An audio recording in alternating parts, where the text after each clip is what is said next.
A dynamic and insightful speaker, Jeff Bush is known for his unique ability to translate difficult and confusing and fiscal information coming out of Washington into winning growth strategies for business owners, executives, and high net worth investors. Jeff is a colleague of Andy Friedman and an integral part of the Washington Update, the nonpartisan experts of all things Washington, D.C. Jeff presents more than 200 times yearly in the U.S. and abroad to a client base that includes a who's who list of Fortune 500 firms from Wall Street to Main Street and everywhere in between. Jeff is a 28-year veteran of the financial industry. By the end of his career on Wall Street, he was managing a $50 billion business. Before that, Jeff was the youngest managing partner in the 150-year history of the New England Financial.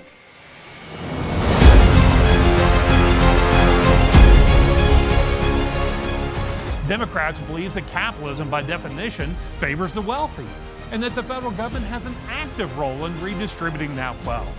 The current modus operandi of the Democratic Party is to redistribute that wealth via the progressivity of the U.S. tax code. Wealthier Americans disproportionately sharing in any tax increase.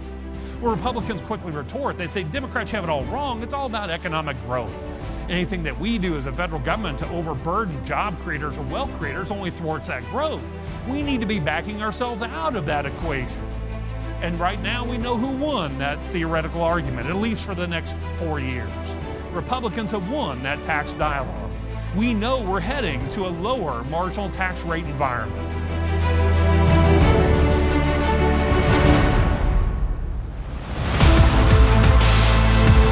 Great presentation. I think what it does, it gives you insight into what's really going on in Washington in a nonpartisan way. And I think when you have insight as to the story behind the story, you can make better decisions and inform your clients on what's next, and also just kind of better understand what's going on in the country. But what I want to spend the majority of our time is talking about these legislative agendas that Donald Trump has put forward. As I mentioned earlier, he has given us a cornucopia of things to talk about. But there is also a reality that we need to understand. Yes, the Republicans control the House, the Senate, as well as the White House, but there are two checks on any runaway Republican agenda. There is an element of history or appreciation for the traditions of the Senate. The Senate was always meant to be a deliberative body, and therefore if you can't convince 60 Americans that it's a good idea, maybe it's not a good direction for our country.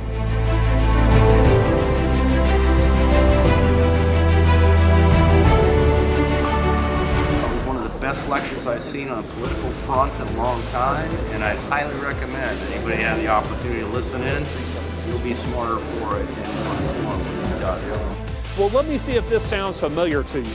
Have you ever heard a story about one of these business owners paying themselves a very low W-2 wage through the year? At the end of the year, they pay themselves a big distribution. Does that sound familiar? Why do they do that? Payroll taxes. We only pay payroll taxes on that low W-2 wage. And that low W-2 wage can be manipulated because I'm the owner and the employee. Well, the Republicans and the Democrats both agree that that's a tax dodge. The Republicans say that 70% of the earnings going through my LLC should be subject to those payroll tax limits. Keep in mind, ladies and gentlemen, we're talking about the employee and employer versions of those taxes, so it's not an insignificant number. And it goes right to my retirement strategy, what I call my 3-bucket strategy. You see, when I retire, I want 3 equal buckets of money. I want a bucket of taxable, a bucket of tax-free, and a bucket of tax-deferred. That way I get to manipulate the tax code for my lifestyle rather than the tax code tell me what my lifestyle will be. Here's the sad reality that none of us have any control on whatsoever. We know the average client's going to spend 30 to 35 years in retirement, right? You tell me, what 30 years is that client going to spend in retirement? What's their tax rate going to be over that 30, 35 year period? The reality is your financial advisors don't know, you don't know, the client doesn't know. Nobody knows. That's why there's value there. There's value because it's about having a multitude of income generation opportunities in retirement so the client can manipulate the tax code for their lifestyle rather than be dictated to them. One of my biggest concerns for Americans heading to retirement, to the extent that they have saved for retirement, is that almost 100% of their savings is in one place. Where is it? 401k IRA. One tax strategy when they retire. I think value for higher income, higher net worth people moving forward is educating them on that reality.